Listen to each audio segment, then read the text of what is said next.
Hey, good afternoon, class. How's everybody doing this week? We're in week number 7, and today we're going to cover approximately 5 chapters. Well, not approximately 5 chapters. Chapter 9, which deals with cyber law. Chapter 25, which deals with consumer protection. Chapter 21, all about starting a business, where yours truly has done that a number of times. And then we're going to work on chapter 22, which is corporations, and chapter 28, which deals with intellectual properties. So let's kind of take a look. And again, what I'm going to give you today, like in previous lectures, is an overview of each chapter.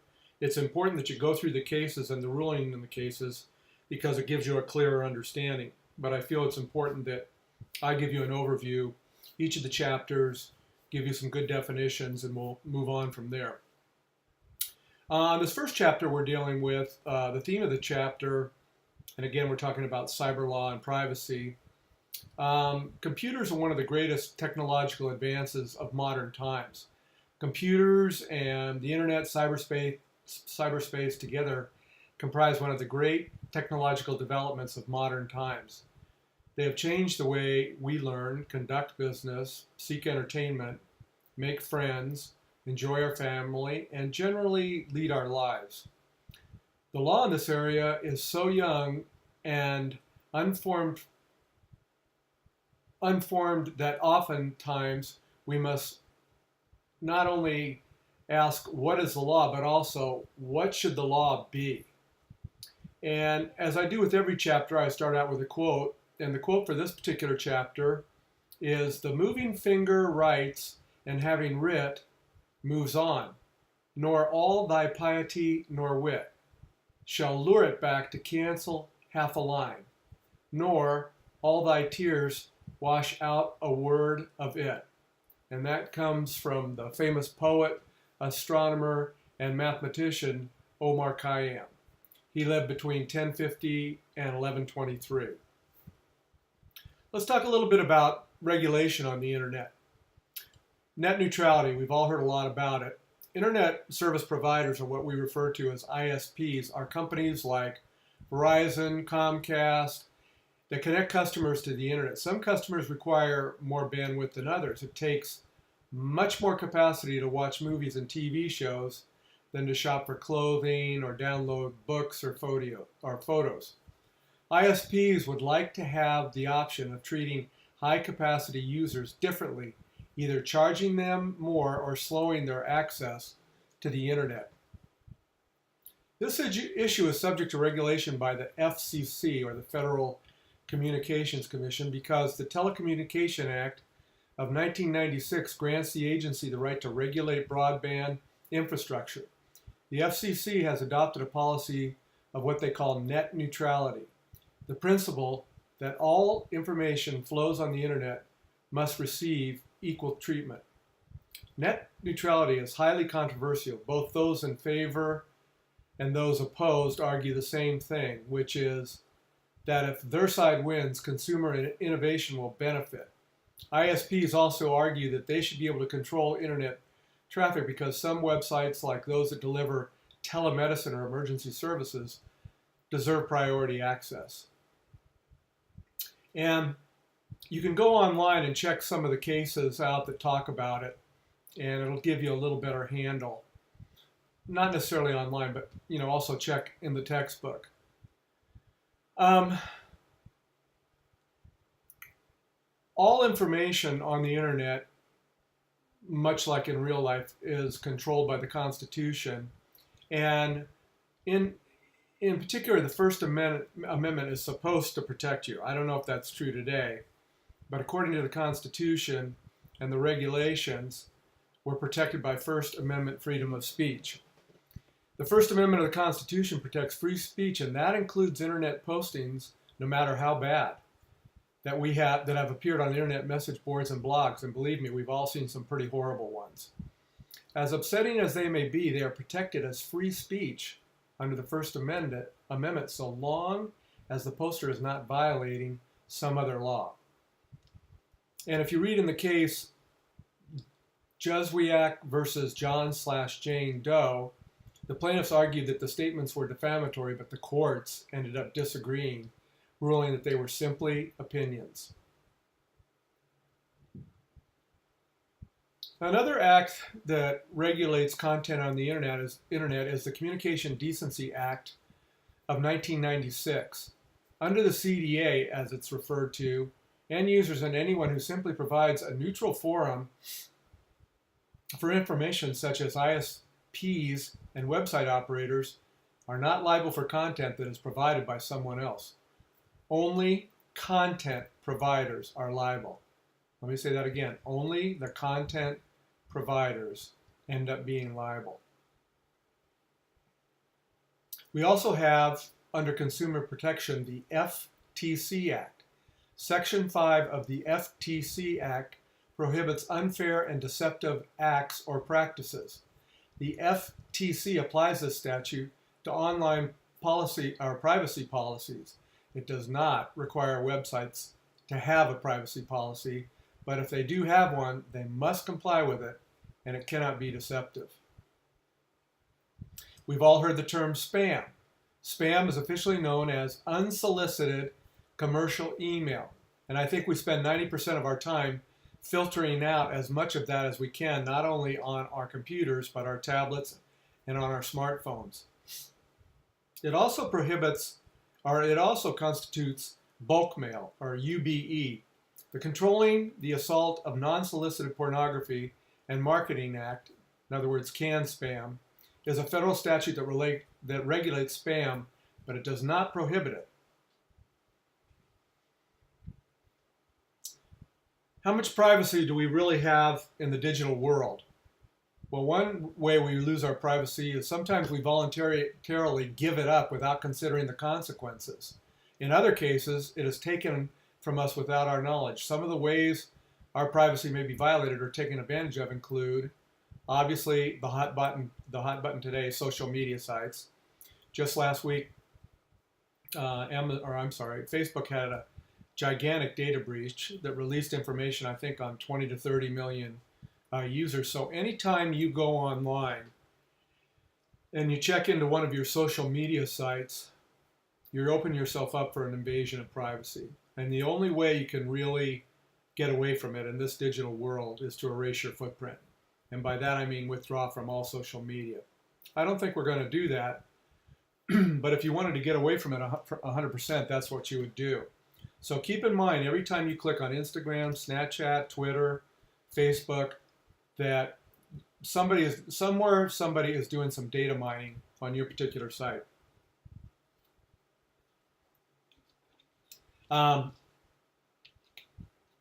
So we've got social media as one area, data mining and behavioral marketing, which again, is in the news all the time. The various algorithms that these huge companies run, they basically know everything about you, or they have an online profile on you.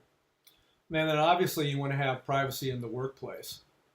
What about the regulation of online privacy? The most important laws and regulations that protect online privacy include the Fourth Amendment, private torts, fair information practices, and the federal privacy statutes. What constitutes in this day and age, particularly on the internet or in cyberspace, an intrusion? That means somebody who's kind of nosing or butting into your business. Well, we actually have a tort called intrusion now. It is available in a court of law. And the tort of intrusion requires the plaintiff to show that the defendant, number one, intentionally, that's the key word, intentionally, intruded physically or otherwise. Okay, it can be physically or otherwise. 2, upon the solitude or seclusion of another or on his private affairs or concerns. And 3, in a manner highly offensive to a reasonable person. And one of the biggest intrusions and data breaches are the hackers that have basically hacked the cloud, and they're pulling down pictures of celebrities and other people that was supposed to be confidential, and then they make them available on the internet. That's a big, big problem today. Let's talk about the federal privacy statutes. Today, instead of having a single comprehensive data privacy law, the United States has a collection of federal privacy laws that apply to particular types of personal data. The first is the Electronics Communications Privacy Act of 1986. So this was back at the very dawn of online information and the internet. And the Electronic Communications Privacy Act, which is referred to as the ECPA, prohibits unauthorized interception or disclosure of wire and electronic communications or unauthorized access to stored communications. And then again, we get into that situation with pictures. These are the major provisions of the ECPA. Any intended recipient of an electronic communication has the right to disclose it. Internet service providers are generally prohibited from disclosing electronic messages to anyone other than the addressee unless this disclosure is necessary for the performance of their service or for the protection of their own rights or property. An employer has the right to monitor workers' electronics communication if 1. The employee consents, 2. The monitoring occurs in the ordinary course of business, or 3. The employer provides a computer system in the case of email. But one thing employers cannot do is access an employee's social media profile by trickery or coercion. And let me say in regard to that, they don't have to. Most people have their whole lives exposed on their social media. And believe me, your employer or your potential employer will go through Instagram, Facebook, and LinkedIn. And you better hope that you don't have anything posted there that would affect either your hireability or your current job situation. And last, the government has the right to access electronic communication if it obtains a search warrant or court order. The bottom line, and I tell this to all of my students in all the classes that I teach, is that somebody's always watching. You really don't have any privacy. A lot of people resort to covering up the camera on their computer, even the cameras that are on their smart digital TVs. Somebody's always watching, and in this day and age, you've got to be extremely cautious. We also have the Children's Online Privacy Protection Act of 1998, and this act prohibits internet operators from collecting information from children younger than 13 without parental permission. It also requires sites to disclose how they use any information they acquire. And probably the biggest reason that they enacted this act was not only to protect the children, but to basically spike the level of child pornography that was going on at that time virtually all over the world. Then we have the Foreign Intelligence Surveillance Act. And this was kind of a post 9/11 act. And it sets out the rules for the use of electronic surveillance to collect foreign intelligence, otherwise known as what we call spying, within the United States. In the aftermath of the 9/11 attacks, FISA's provisions were weakened. Now, the FISA provides that, 1, to spy on people located in the U.S. who are communicating abroad. The government does not need a warrant, but it must obtain permission from a secret foreign intelligent surveillance court, FISC. Number 2, government agencies must delete irrelevant and personally identifying data before providing it to their agencies. And if you believe that, I've got a bridge I'll sell you in Brooklyn. Again, believe me, the government collects and stores all the data.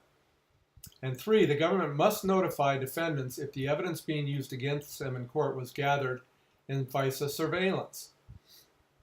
So these are some of the things you want to keep in mind in this particular chapter and how it relates to cyber law. And again, the social networks and the social websites have become so intrusive.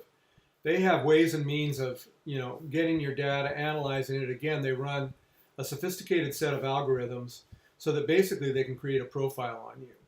And with certain new devices like Alexa, where they talk to you, they monitor everything you do. I think we're at a point now where, a lot of this technology has just become a little too intrusive. So keep that in mind, and let's move on to the next chapter. So we're going to kind of bounce around here. The next chapter we're going to cover is chapter 25, and this involves consumer protection. And again, I'm giving you an overview. Make sure you refer to the cases. And the theme of this particular chapter covers statutes that are designed to protect consumers. It also discusses the important role that the FTC plays in enforcing consumer rights. And here's the quote of the day, and this is from the very famous author Robert Louis Stevenson. Everyone lives by selling something. It's kind of true. Everybody lives by selling something. The first aspect of consumer law we want to talk about here is sales.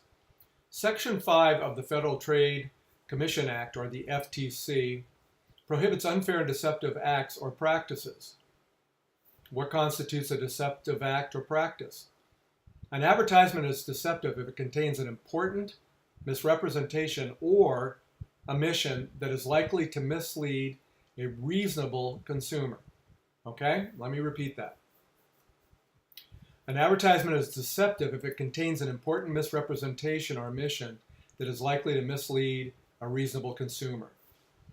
How about what constitutes unfair practices? Well, the FTC Act prohibits unfair acts or practices. Let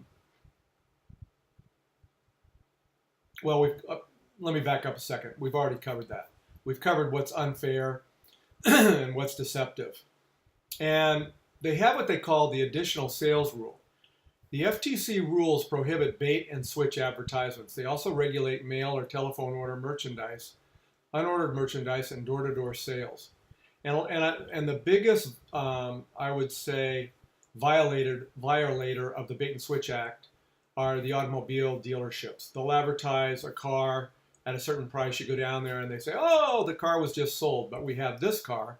And then they try to upsell you to something that costs more money.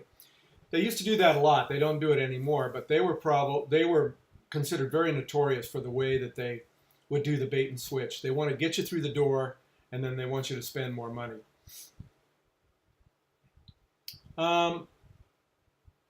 Another thing that's kind of considered unethical and has to be monitored are what they call payday loans. And we've all seen those buildings in the various suburbs around where you live where it says paycheck cashed here. And payday loans are made to desperate people who need money to make it to the next paycheck. These loans often carry an exorbitant interest rate, with the result that the borrowers never manage to dig out from under their debt. And basically, this is a legalized form of loan sharking. You have the super high interest rates, you're desperate. Try to stay away from what they call those payday loans. We also have what we call the Truth in Lending Act, or TILA. The general provisions are Congress passed this act to ensure that consumers receive adequate information about credit terms before entering into a loan.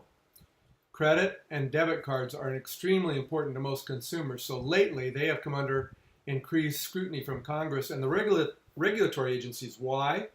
Because of the interest rate they charge you. It can be anywhere from 19 to 22%. A lot of young people, a lot of millennials, even everybody else, you don't want to run up your credit card debt to such a point where all you're doing is you're working to service the interest on your debt. If you get a chance, pay off your credit cards and go cash. I know that's kind of tough and it requires a lot of discipline, but it helps keep you out of debt. What about disclosure? In all loans covered by the TILA, the lender must disclose all information clearly. That means it has to be written in what we call plain speak. They have to discuss the amount financed, the total of payments, the finance charge, the annual, and also the annual percentage rate. And the acronym for that is the APR. You hear that tossed out quite a bit. That's an acronym for the annual percentage rate. What about home loans? Well, in regards to mortgage loans, TILA prohibits unfair, abusive, or deceptive home mortgage lending practices. Under TILA, lenders, 1, must make a good faith effort to determine whether a borrower can afford to repay the loan. And that's what led to the crash of the subprime market in 2008, was a lot of loans were made to people who had no business either qualifying for the loan or taking the loan. Number 2, they may not coerce or bribe an appraiser into misstating a home's value. And 3, cannot charge prepayment penalties on an adjustable mortgage rate. What about your plastic? We talked about it a little bit before, but credit, debit, and ATM cards are extremely important to most consumers. Let's face it, we kind of live in a plastic money world now. So Congress and the regulatory agencies have built in substantial protection. And probably the most important act is the Credit Card Act, where Congress passed the Credit Card Act to prohibit unfair fees and to provide transparency so that consumers can compare the costs of different cards. These are the major provisions of the Credit Card Act. Number one, the due dates have to be disclosed. Number two, increases in rates and fees are not allowed on any charges already incurred until a cardholder has missed 2 consecutive payments. Number three, late payment fees are limited to $25 for first event and $35 thereafter. Number four, payment must be applied to whichever debt on the card has the highest interest rate. Number five, consumers have the right to set a fixed credit limit. Number six, people under the age of 21 cannot obtain a credit card unless they have income or a co-signer. And in a lot of cases, in fact, in most cases, they have a co-signer. What about the liability that exists under consumer protection? Well, let's talk about stolen cards. Under TILA, you are liable only for the first $50 in charges the thief makes before you notify the credit card company. How about when you have a dispute with a merchant? In the event of a dispute between a customer and a merchant, the credit card company cannot bill the consumer if, one, she makes a good faith effort to resolve the dispute, or two, the dispute is far more than $50, and three, the merchant is in the same state where she lives or is within 100 miles of her house. How about disputes with credit card companies? The FCBA provides that if a consumer has a complaint about a bill and writes to the credit card company within 60 days of receipt of the bill, the company must acknowledge receipt of the complaint within 30 days and then, within 2 billing cycles, but no more than 90 days, investigate the complaint and respond accordingly. How about debit and ATM cards, in particular fees? Debit cards are used to make purchases. They are also called check cards. ATM cards withdraw cash from a bank account. In the case of ATM and debit cards, banks cannot overdraw an account and charge an overdraft fee unless the consumer signs up for an overdraft plan. What's the liability? Well, if you report the loss before anyone uses your card, you are not liable for any unauthorized withdrawals.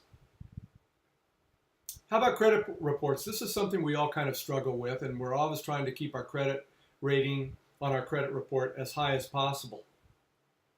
And in particular, the accuracy of credit reports. A number of statutes, including the Fair Credit Reporting Act, or FCRA, the Fair and Accurate Credit Transactions Act, or FACTA, and Dodd-Frank regulate credit reports. A consumer report is any communication as a factor in establishing credit, obtaining insurance, securing a job, acquiring a government license, or for any other legitimate business need.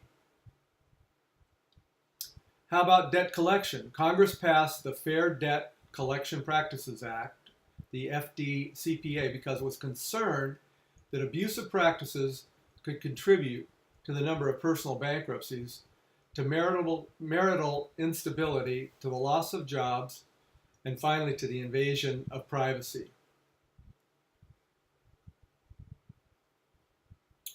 Let's talk about another act, which is the Equal Credit Opportunity Act. Under this act, the ECOA prohibits any creditor from discriminating against a borrower because of race, color, religion, national origin, sex, marital status, age, as long as the borrower is old enough to enter into a legal contract, or because the borrower is receiving welfare.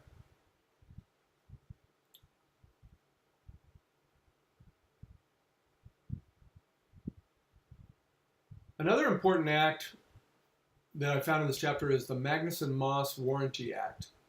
And the goal of this act is to provide more protection to consumers. Note, however, that the Magnuson-Moss Warranty Act does not require manufacturers or sellers to provide a warranty on their products. Instead, the goal of the act is to accomplish the following. There are 4 items. Number 1, ensure that consumers understand the terms of a warranty before they buy a product. Number 2, enable consumers to compare warranty options before buying. Number 3, encourage sellers to compete on the basis of the warranties they provide, which has happened in the auto industry. And 4th, ensure that sellers abide by the terms of any warranties that they offer. How about consumer product safety? Well, in 1969, the federal government estimated that consumer products caused 30,000 deaths, 110,000 disabling injuries, and 20 million trips to the doctor. Toys were among the worst offenders, injuring 700,000 children a year. And to this day, when Christmas comes around, parents are always evaluating, are toys safe for my children? They'll go online, look to see if there's been any type of recalls. What country were they manufactured in? Is it susceptible to any type of poisons or something that could hurt you? And this act, the Consumer Product Safety Act, is probably one of the, not probably, but is probably the strongest Consumer Protection Act. So that pretty much covers it for this chapter. Again, go back and check out some of the cases. You have Muschiski versus Frederick Roofing. You have Treadway versus Gateway Chevrolet, Oldsmobile Inc. And you can get some more insight to this particular chapter. Let's move on to chapter 21, starting a business. And as many of you know from the PowerPoint that I provided at the beginning of the semester, I've started a number of businesses, one in which we actually went public, and then we ended up being acquired by Cardinal Healthcare. So I know a lot about starting businesses, both small and large. And the theme of this particular chapter is no one form or organization is right for every business, okay? The proper choice depends upon factors such as your source of financing, tax issues, liability concerns, and the entrepreneur's goals to go public, for instance. In choosing a form of organization, it is important for the entrepreneur to consider all of these issues. And believe me, you do. And here's the quote of the day. This comes from an American president by the name of Woodrow Wilson. And what Wilson said was, business underlies everything in our natural life, including our spiritual life. Witness the fact that in the Lord's Prayer, the first petition is for daily bread. No one can worship God or love his neighbor on an empty stomach. Wise words from our president. The first one we're going to deal with is sole proprietorships. And a sole proprietorship is easy and inexpensive to form, but the entrepreneur is personally liable for all the debts of the organization. Debt or personal assets are the only source of financing. And here's a question for you, and it's a bit of a rhetorical question. Why do 76% of all businesses choose to operate as a sole proprietorship if the founders are held personally liable or personally accountable? Well, the answer is many are too busy to consult a lawyer. Others are avoiding the legal and filing fees. The legal and filing fees used to be fairly significant here in California. But today, you can go online and you can file your corporate papers for around $100. So it's not quite that expensive anymore. As is the case in all forms of organization, corporations have their advantages and their disadvantages. And let's talk a little bit about the advantages. Under limited liability, although employees and individual shareholders have no personal liability for corporate debts, it is important to remind all of you that individuals are always liable for their own negligence. An entrepreneur who incorporates her business will still be liable if she commits a tort. So suppose that Loretta opens a candy shop on Main Street. Wary about her potential liability serving food to the public, she incorporates her business. However, she fails to follow the manufacturer's suggestions and refrigerate her fudge. As a result, every mother in town falls ill after eating gifts of fudge on Mother's Day. The business has a bank account with a few $1,000s. Loretta has $100,000 in savings in a mutual fund account. Will the injured mothers have a right to the mutual funds or only the bank account? Answer: Loretta herself was negligent. She failed to follow the manufacturer's instructions. The successful plaintiffs in a tort case will have a right to both the business bank account and their personal savings in the mutual funds. So be very, very cautious. Transferability of interest. Corporations provide flexibility for enterprises small with one owner and large with thousands of shareholders. As we will see, partnership interests are not transferable without the permission of the other partners, whereas corporate stock can be bought or purchased and sold quite easily. What is the duration? When a sole proprietor dies legally, so does the business. But corporations have a perpetual existence. They can continue without the founders. What are the disadvantages? Logistics. Corporations require substantial expense and effort to create and operate. The cost of establishing a corporation includes legal and filing fees, which today is not that expensive, not to mention the cost of the annual filings that states require. Corporations also have to hold annual meetings for both shareholders and directors. Minutes of those meetings must be kept indefinitely in the company minute book, and they actually send you a minute book when you incorporate. How about taxes? Well, because corporations are taxable entities, they must pay taxes and file returns. Let's talk about some of the special types of corporations, and we've all heard some of these names at one time or another. And the first is an S corporation, and you'll hear it referred to as an S corp. Congress created S corporations to encourage entrepreneurship by offering tax breaks. The name S corporation comes from the provision of the Internal Revenue Code that created this form of organizations. Shareholders of S corps have both the limited liability of a corporation and the tax status of a flow-through entity. S corps do face some major restrictions, and here's 5 of them. 1. There can only be one class of stock, although voting rights can vary within the class. Number 2, there can be no more than 100 shareholders. Number 3, shareholders must be individuals, estates, charities, pension funds, or trusts, not partnerships or other corporations.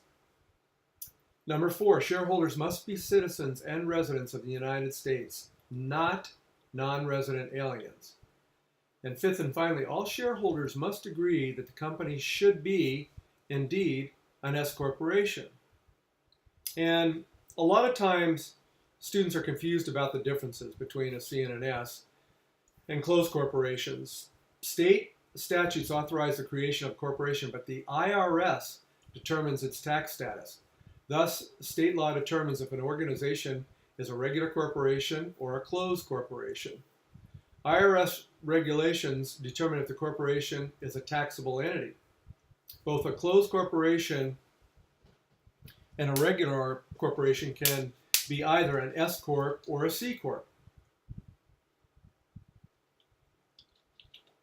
So you might ask the question, who establishes the rules to determine if a corporation is an S corp or a C corp? The answer again is the IRS. You might also ask, who establishes the rules to determine if a corporation is a closed corporation? And the answer to that is each individual state does. You might also ask, are the limitations on S corporations, one class of stock, etc., serious restraints that dramatically impede an entrepreneur's options or minor technicalities? The answer is the S restrictions essentially eliminate the possibility of venture capital financing. Most venture capitalists are corporations or limited partnerships.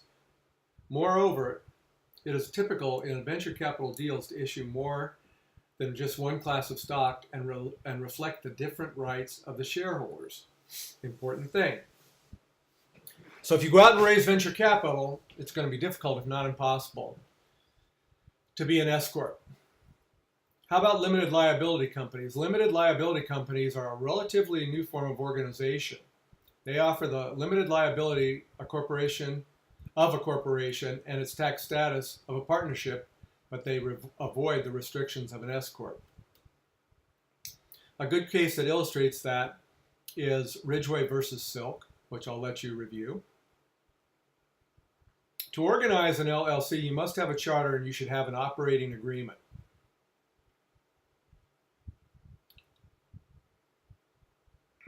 How about the legal uncertainty? LLCs are a relatively new form, as we've talked about, without a consistent and widely developed body of law. In other words, there just hasn't been enough time and enough law to really have a lot of experience or a lot of years of research into the entity. An important area of legal uncertainty involves managers' duties to the members of the organizations. Managers do certainly owe a duty to the LLC itself as opposed to its members, but do members have the right to enforce this duty? How about social enterprises? Almost half the states now offer charters to some type of socially conscious organization, collectively referred to as social enterprises. The most common forms of these organizations are benefit corporations and low-profit, limited liability companies, or they're referred to as L3Cs. Social enterprises pledge to behave in a socially responsible manner, even as they pursue profits. Thus, they are not nonprofits. And again, the reason they form these social enterprises is as everybody becomes cognizant of the fact that they're always being watched and that people are scrutinizing companies, you want to make sure that you can, you make do with your social considerations. And one of the ways to do this is to involve these, or to get involved in or join these socially conscious organizations. How about general partnerships? Few people now affirmatively elect to form a partnership because so many other options are available. And in my humble experience and my personal experience, partnerships never work out. Even professionals such as lawyers and accountants now have other choices. As we will see in the next chapter, many partnerships are created accidentally by people unfamiliar with partnership law. In addition, entrepreneurs who successfully attempt to form another type of entity may find that they are general partners instead. For example, if two people intend to form, say, a limited liability company and fail to satisfy the state's filing requirements, they will find themselves in a general partnership, a potentially ugly realization if their business is sued and they, as partners, are held personally liable.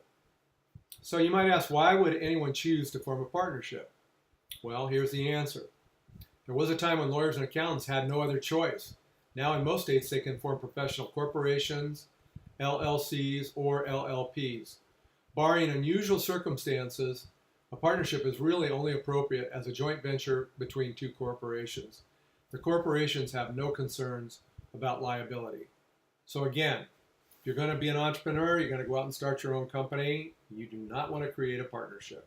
You always want a corporation or a limited liability corporation, an LLC. How about the taxes? As we've seen above, or in this previous lecture, a partnership is not a taxable entity, which means it does not pay taxes itself. How about the liability? Well, every partner is an agent of the partnership. Thus, the entire partnership is liable for the acts of one partner. Think about that. The entire partnership is liable for the act of one partner and, say, signing a contract. A partnership is also liable for any torts that a partner commits in the ordinary course of the partnership's business. And one of the key issues in a partnership is management duties. A partner has a conflict of interest whenever the partnership does business with him, a member of his family, or a business partly or fully owned by him. Unless the other partners consent in advance, the partner must turn over all profits to the partnership. But here's a simple rule of thumb. Don't ever do partnerships. Always go the corporate route. And again, you can see an example of this in Marsh versus Gentry. Take a look at it and review it. So you've got this partnership, but now you come to a point in time where you want to terminate the partnership. Well, a partnership begins with the association of two or more people. Appropriately, the end of a partnership begins with the disassociation. A disassociation occurs when a partner quits. A partner always has the power to leave a partnership but may not have the right. In other words, a partner can always disassociate, but she may have to pay damages for any harm that her departure causes. Think about that. So if you're thinking, hey, I'm going to bail on this partnership before I'm liable, not going to happen. And there are 3 steps to terminating a partnership. The first is dissolution. The rules on dissolution depends in part on the type of partnership. If the partners have agreed in advance how long the partnership will last, it is a term partnership. At the end of the specified term, the partnership automatically ends. Otherwise, it is a partnership at will, which means that any of the partners can leave at any time for any reason. Secondly, after dissolution, you have what they call winding up. During the winding up process, all debts of the partnership are paid and the remaining proceeds are distributed to the partners. And then you have termination. That happens automatically once the winding up is finished. The partnership is not required to do anything official. It can go out of the world even more quietly and simply than it came in. How about limited liability partnerships, an LLP? Well, that's a general partnership in which the partners are not liable for the debts of the partnership. However, partners must file a statement of qualification with state officials, and an LLP must file an annual report. And then we have what we call professional corporations. For many years, professional corporations were the only option for professionals, i.e. lawyers, doctors, what have you, who sought to avoid the unlimited liability of a partnership. Now, LLCs and LLPs are generally more favorable than professional corporations because they offer limited liability but are not taxable entities. They offer limited liability, but they are not taxable entities. However, changing from a professional corporation to an LLP or an LLC has its own tax complications. The IRS may consider it to be a sale of the assets of the professional corporation, causing the organization to incur a substantial tax liability for capital gains. And then there was a short section in here on franchises. I'll let you go ahead and review that. And the case was National Franchisee Association versus Burger King. I'm not real big on franchises. Don't think we really need to go into that at any level of depth. Maybe if you go into law school, but not here and now. So I think we've pretty much covered everything, at least an overview for this particular chapter. Next chapter we're going to cover is chapter 22, corporations, and here's a little overview of the chapter. Businesses can be organized in many different ways. Nonetheless, the corporation is still the most important form of organization. In this particular chapter, you're going to learn how to organize a corporation. You'll also learn about the relationship between management and shareholders. Is the balance of power between owners and corporate managers reasonable and fair? And here's the quote of the day from the American writer Ambrose Bierce. And he said, "A corporation, an ingenious device for obtaining individual profit without individual responsibility." That's kind of thought-provoking, isn't it? First thing we're going to discuss is the promoter's liability. The promoter is personally liable on any contract he signs before the corporation is formed. The corporation is liable for a pre-formation contract only if it adopts the contract. The promoter is still liable on the contract even after the corporation adopts it unless the other party agrees to a novation limiting the promoter's liability. And the first case that studies this is Hardy versus Southwestern Bell Yellow Pages. Make sure you go through there and look at the questions and the answers. The incorporation process, where do you incorporate? Well, companies generally incorporate in their home state or in Delaware or possibly Ohio, Pennsylvania, or Nevada. And the reason you see a lot of companies register in Delaware or Nevada is because of the tax situation, the tax benefits. So you've got your corporation now. What about stock? Well, the charter must provide 3 items of information about the company's stock. First of all, it has to state the par value of the stock. Second, it has to state the number of shares. And third, the classes of stock. After incorporation, you have what they call bylaws, and the bylaws list all the housekeeping details for the corporations. What about foreign corporations? A company is called a domestic corporation in the state where it incorporates, and a foreign corporation everywhere else. A foreign corporation must register in any state in which it is doing business. Like in partnerships, how does a corporation die? Well, first of all, you have what they call the piercing of the corporate veil. A court may hold the shareholders of a corporation liable for the debts of the corporation if any of the four following things occur. Number one, the company fails to observe formalities, in other words, following its bylaws. Two, shareholders commingle their assets with those of the other corporation or of another corporation. You can't mix and match assets. Have to keep them separate. The company is inadequately capitalized, in other words, don't have enough money to operate. Or, fourth and finally, the shareholder uses the company to commit fraud. What are some of the duties of management? Most corporations have two sets of managers. They have directors and they have officers. A fundamental problem of the modern corporation is that the interests of managers, shareholders, and stakeholders, they often conflict.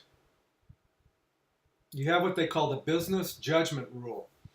Under the business judgment rule, the courts allow managers great leeway in carrying out their fiduciary duty to act in the best interests of their stockholders. The business judgment rule is two shields in one. It protects both the manager and his or her decision.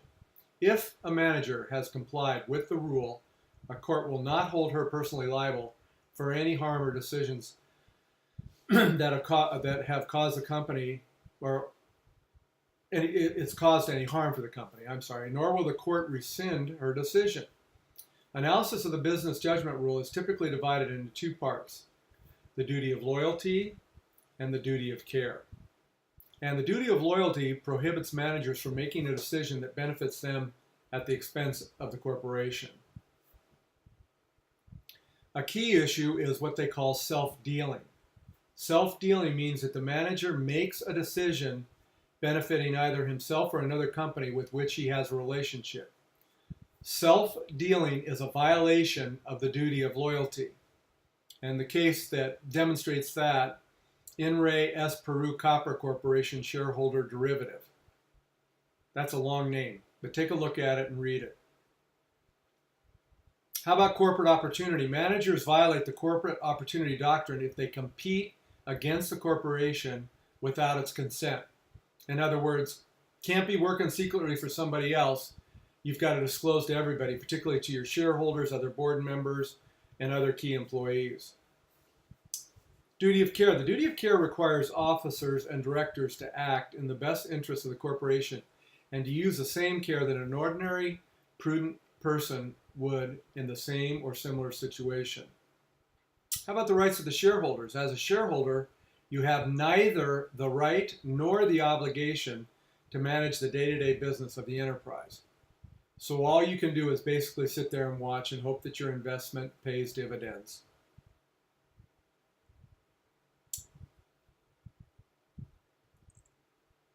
How about voting rights, or what we call the right to vote? A corporation must have at least one class of stock with voting rights. Usually once a year you have shareholder meetings, and they're called annual shareholder meetings, and that's pretty much the norm for publicly traded companies. But then you also have something called proxy access, and under proxy access bylaws, companies are required to include in their proxy material the names of board nominees selected by large shareholders. How about independent directors? Well, the United States Congress, the SEC, and the stock exchanges have all passed rules that require some degree of independence for the board of directors. They have to be able to look at the corporation objectively. For publicly traded companies, independent directors must comprise A, a majority of the board, B, the entire audit committee, and C, the entire compensation, corporate governance, and nominating committees. Another hot topic is executive compensation. One impact of corporate voting rules is the shareholders have been unable to control the soaring executive compensation. In 1975, the top 100 CEOs earned 39 times as much as the average worker. By 2011, that ratio was over 300. And a lot of times you ask, is that fair? And it's really a double-edged question that's open for debate. Some people say, hey, the chairman of the board or the CEO of the corporation basically defers his pay and takes a percentage of the profits. So he's putting everything at risk out there. If the company does well, he's compensated well. But if he doesn't do well, he's not really compensated.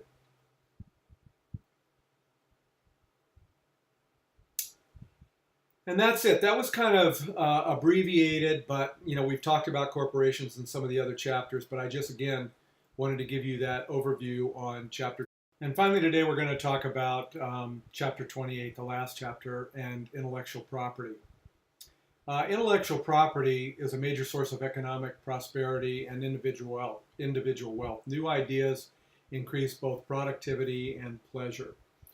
Where would we be as a society without intellectual property, patented inventions, books, movies, and computer software? And here's the quote of the day.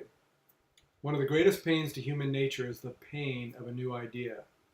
And that came from Walter Bagehot, an English economist and journalist. He who receives an idea from me receives instruction himself without lessening mine, as he who lights his taper at mine receives light without darkening me. That quote came from Thomas Jefferson. And let's talk about Jefferson's quote for a second. Is it true that he who lights his taper at mine receives light without darkening mine? Well, the answer is this quote represents many people's view of intellectual property. Unfortunately, downloading my copyrighted music or software without paying a fee does indeed darken my light. And in talking about intellectual properties, one of the very first things that always comes to mind are patents. And basically, a patent is a grant by the government permitting the inventor exclusive use of an invention for a certain time period. It's a finite period.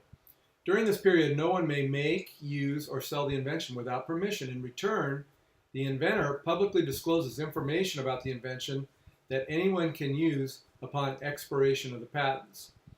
And when we created the patents for Pyxis, those patents expired in 20 years. So it is for a finite period of time. What type of patents are there? Well, there are three types. You have design patents, you have plant patents, and then you have utility patents.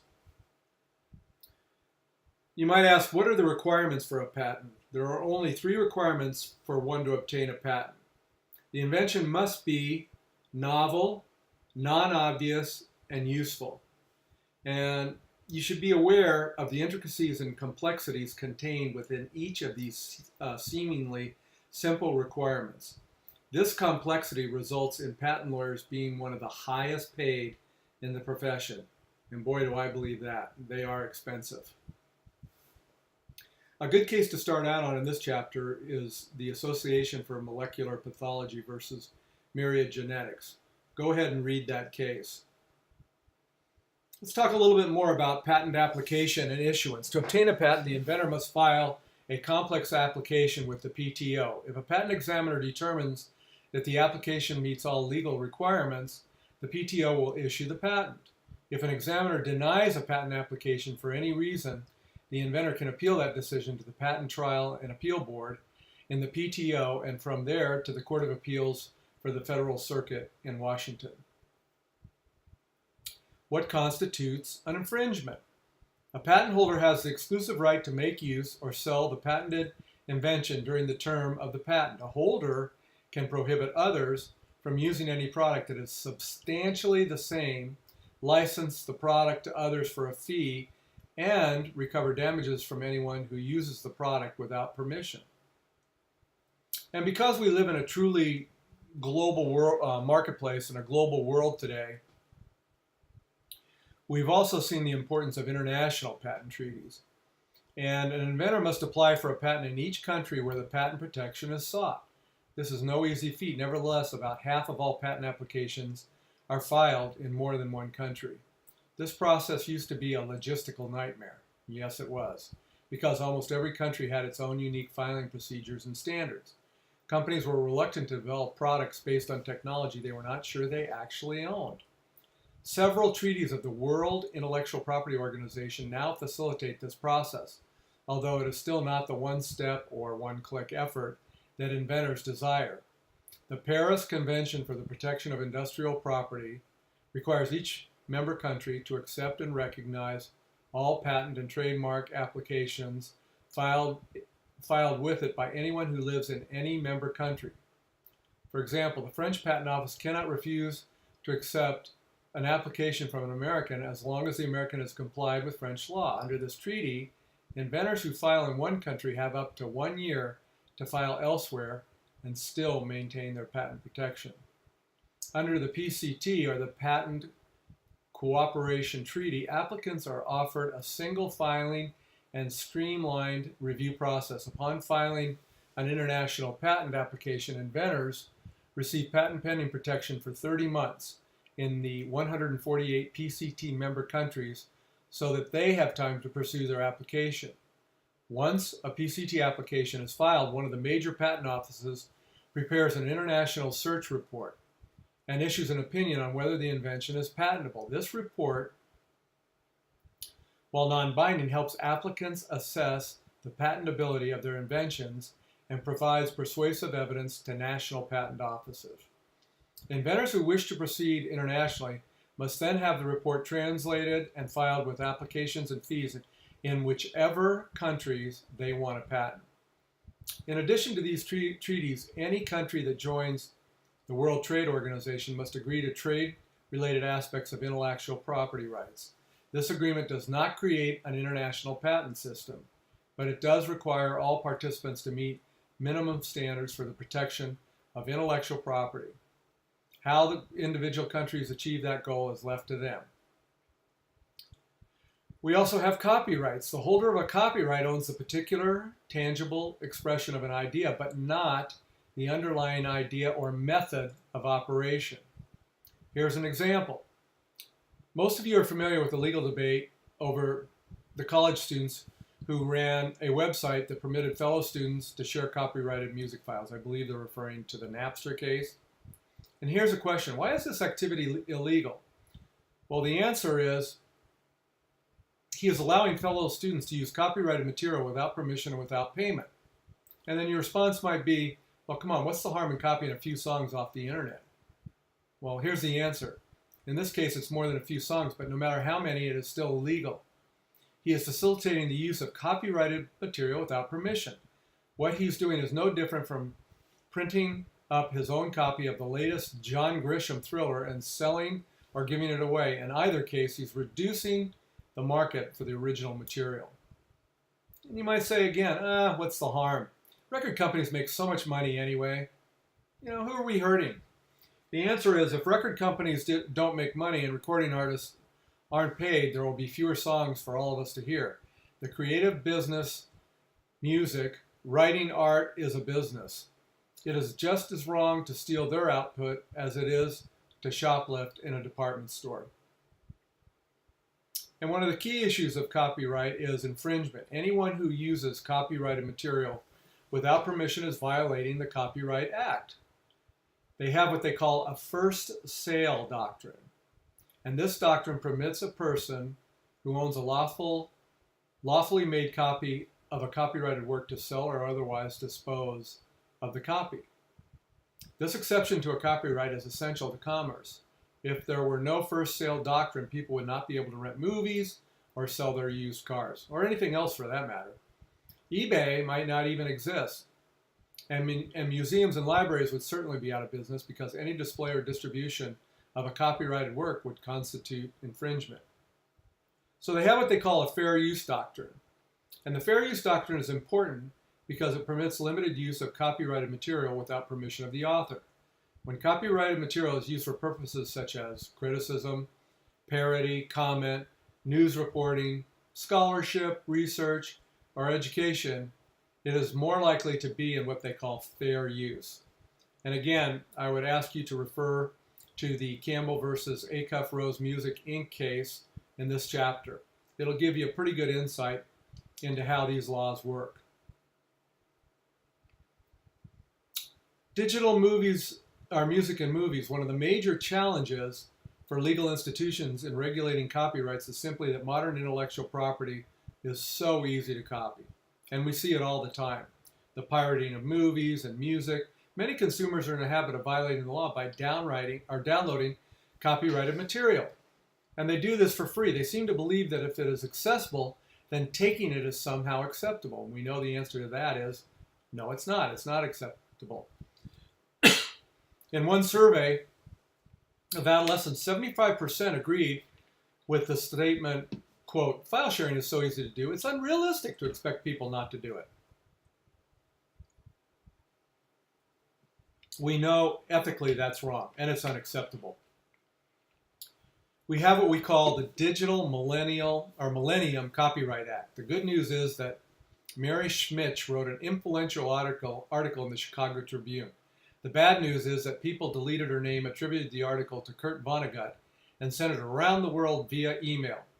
Tom Tomorrow's cartoon was syndicated in 100 newspapers, but by the time the last papers received it, the cartoon had already gone zapping around cyberspace because his name has been deleted from the original. Some editors thought he had plagiarized it. In response to such incidents, those are hypothetical incidences, Congress passed the Digital Millennium Copyright Act, or the DMCA, which provides that it is illegal to do the following. 1, delete copyright information such as the name of the author or the title of the article. 2, circumvent encryption or scrambling devices that protect copyrighted works. 3, distribute tools and technologies used to circumvent encryption devices. And by that they mean hacking software, where you can get through the encryption and basically steal the article, steal the music, or steal the movie.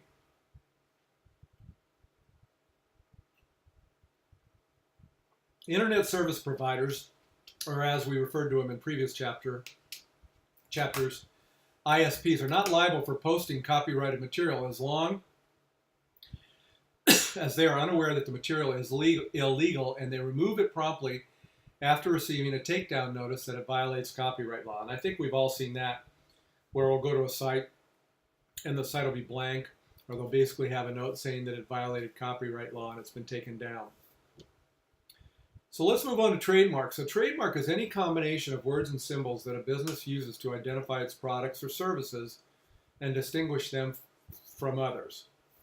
And there are 4 types of marks in summary.